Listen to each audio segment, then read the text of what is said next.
So between researching early 18th century clothing lately and playing as Doug Digby and befriending a baby little bunny in my yard and hanging out with my cats and also like normal life and working, etc., I have been trying to paint just a lot of miniatures, like as many as I can, because I feel like I've lost some of my ability to paint. It's over the last couple months because I've been really doing the same thing over and over again and not really pushing myself or trying new things, which is totally reasonable and fine. Like I haven't gotten worse. I just haven't uh, tried to push at all, which to me is very much it's an important part of art in general. Is just not like becoming complacent in something and trying to get better, or not necessarily better, but just try new things. So with mini painting, that means I'm going to do non-metallic metal today. I've just been trying to paint like random miniatures that have been in my desk for years and years. And today I'm going to be painting a Citadel Man at Arms from 1984, a 42-year-old miniature at time of recording.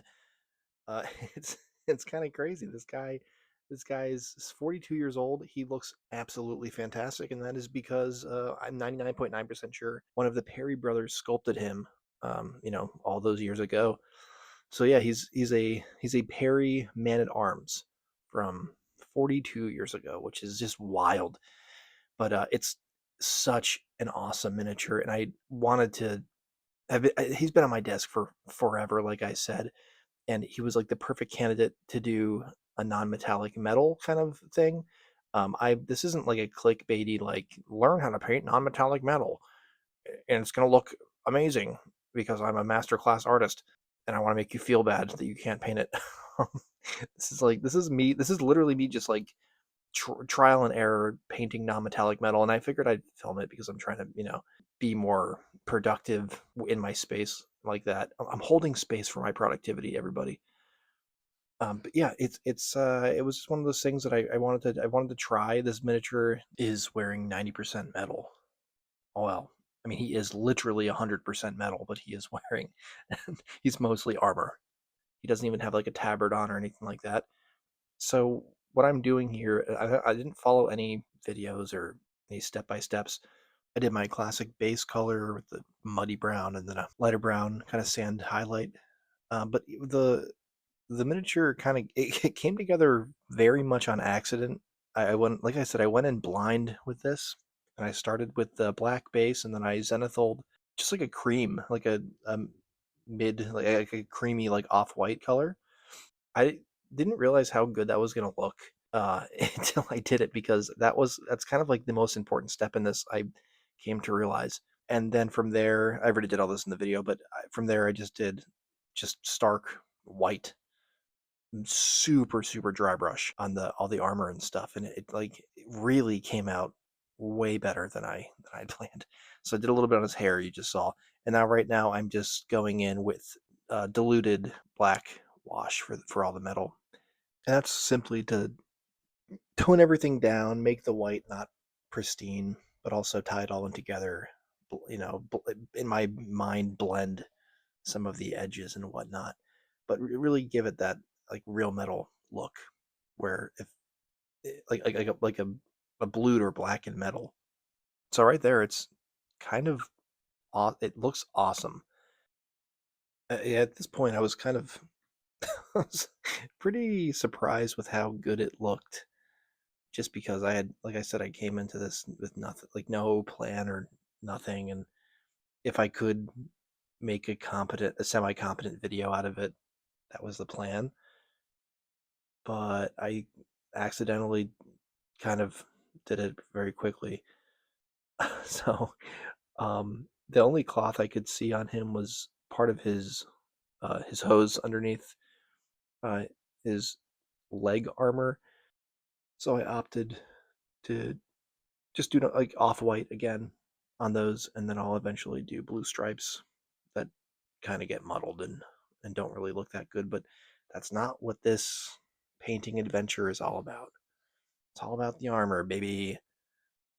And speaking of the armor, this is an interesting armor choice that Michael or Alan or both of them chose to do for this model, because so this is part of the C series men at arms, and there were tons of them, tons of men at arms.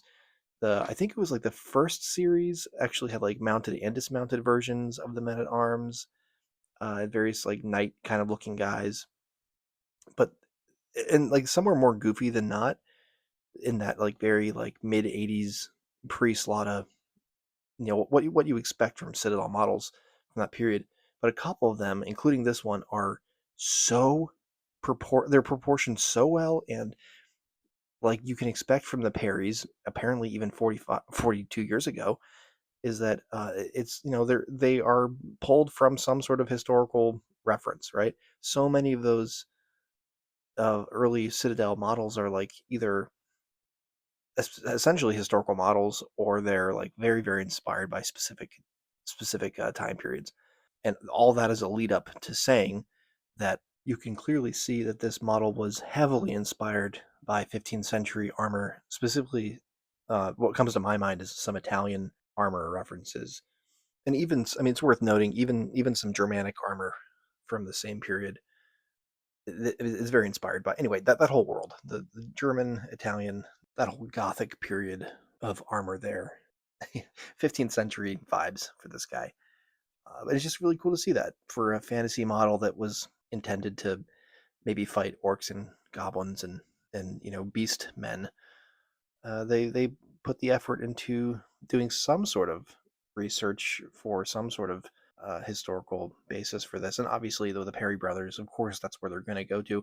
But it's just so nice to see a model that, like this guy could stand next to any modern Perry medieval guy or similar manufacturers, and he would not be out of place, nor would he be too small. He's a very nice sized miniature.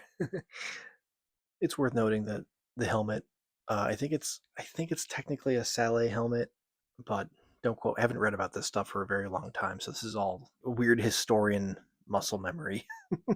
But yeah, the helmet on the model is, it's shaped kind of weirdly or whatever, but you can see the influence, and I really love that. My favorite part of this model though is like the very very 15th century bowl cut. It's looks so goofy, and obviously it looks like Mo from the Three Stooges. But yeah, it's pretty right on, and I just love that fun little detail. And the face, for once again, for a model that old, really holds up. The nose of the model is a little smushed, and that's just from years and years of getting rumbled around with other metal models, I'm sure. But I kind of like it. It looks like makes him look like he has a broken nose. Yeah, this is why I love these old models from, especially from this period, is that so much of them hold up very well. And if they don't hold up very well, they have more than enough character to make up for it. So they might not be the most perfectly sculpted things, but you can just see like how the human being sculpted them. Or like this one, they'll really impress you with the amount of detail and effort. The face it's all right. My painting, that is, the painting's fine. I didn't really push myself in the face, but I still needed to paint the face well enough to look good and to match the tone of the model. This entire model was way less than an hour. The armor, especially, obviously, you saw how quick that went. I think the face is another one of those things where I just go back and forth, and I'm just putzing with it until I feel like it looks okay, because my idea for this model is to focus on the armor, but any person looking at this model is going to be drawn immediately to the face, because there's nothing exciting going on other than his face. It is all a monotone, miserable mess. So he's just got that yellow kind of blonde hair, and then his very very pale face, and it does its job, I think, very well. The face, that is, and the armor. I mean, the armor, it plays as armor. It's not distracting. It doesn't take anything away from the model. It only serves to tell the story of this guy. Like the little bits of like the pieces of the trousers, like the hose you can see in the back. That's neat. Nice little pop there. I really like how the brown came out. that's just I didn't talk about that at all, but various browns, lighter, lighter, and lighter, starting with black and then moving on. There's a couple little leather belted pieces on his front and back plate, and then he's got his waist belt that slings on his sword scabbard as well that I painted brown. But I mean, if someone's gonna look at this model, it's gonna be for 3 seconds. They're gonna look at his face. They're gonna say, "Hey, that's cool. I don't like that," or "I do like that," and then they'll move on with their life. So I always try to remind myself of that when I painstakingly am painting every eyeball on a regiment of like 20 guys for a fantasy army like this, for example, or historical guys or whatever. Which isn't to say that I don't encourage doing that. I mean, I will always paint every model to the full extent of the project. 9 times out of 10, I'm going to paint eyeballs on a model, even if it's in the third rank of like a spearman regiment. But this kind of goes into all of this bloviating, goes into something I've been actively trying to do when interacting with my friends' models, be it for a game or if they just have them at the studio, like if Gage or Sterling or Terry, Paul, any of those folks have their models out near me for a game or otherwise, I really try to spend time and like look at them and appreciate the work that they put into those models because I don't think we do that as much as we think we do. Does that make sense? We obviously see models on Instagram and all that stuff, but there is something to taking more than 2 or 3 seconds to look at a model and like really be like, oh wow, this is nice. This is nice. Like yeah, I can see what you did here, and it's very cool that you took the time to paint this to this caliber no matter what that is. If it's like a quick tabletop painting or if it's a display painted piece, it's why I really like going to Golden Demon with my friends late at night at Adepticon, for example, is we get to have like a group of 5 to 10, 15 of us sometimes, and we just go through the cases and we look at all of our friends' models and we appreciate them. And it's just great to have people there that you trust for feedback or just like conversation. It's just really cool. I get to see models that I would have never seen because a lot of these people like don't have Instagrams or I don't follow them. Anyway, I'm getting so off track here, but anyway, I really actively have been trying to appreciate the art that my friends have been doing the past couple of months, especially because as a couple times I've played games against people that I really care about, and I just selfishly barely looked at any of their little pieces of art. And then after the fact, I'm like, what is wrong? Like, why did I? It's like I don't know if it's like a weird ego thing where like I just didn't even think about it because I was too busy looking at my own little toys and like what I could have done better, or even like approval of the coolness of seeing all of my guys and my little models out on the battlefield anyway. Yeah, just I don't know. Appreciate your friends and appreciate the effort they put into things. You don't have to even tell them. Just do it. Just look at the things. So yeah, I like my friends, and I like metal Citadel models from the 1980s, and I like vaguely historically inspired miniatures, and apparently I like painting non-metallic metal now. I'm probably not going to do it that much, especially for just like swords and one-off kind of things like that in miniatures, but I'll definitely use it more. This is cool. This is sick.